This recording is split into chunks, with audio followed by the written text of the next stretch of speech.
అంతర్జాతీయ T20 cricket కు team India captain Rohit Sharma retirement ప్రకటించాడు. కోహ్లీ బాటలోనే వరల్డ్ టైటిల్ గెలిచి ఘనంగా పొట్టి ఫార్మాట్ కు వీడ్కోలు పలికాడు.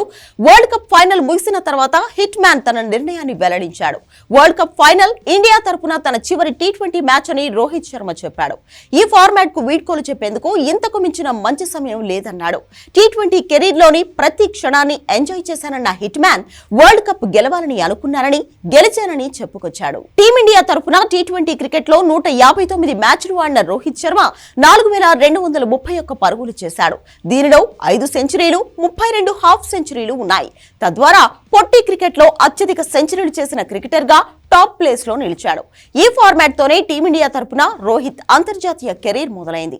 2007 టీ20 ప్రపంచ కప్ తో అంతర్జాతీయ క్రికెట్ లోకి ఎంట్రీ ఇచ్చిన రోహిత్ శర్మ 17 ఏళ్ల సుదీర్ఘ ప్రయాణానికి వరల్డ్ కప్ ట్రోఫీతో గ్రాండ్ గా వీడ్కోలు పలికాడు. కాగా రోహిత్ వన్డే, టెస్ట్ క్రికెట్ తో పాటు IPL లోనూ కొనసాగనున్నాడు.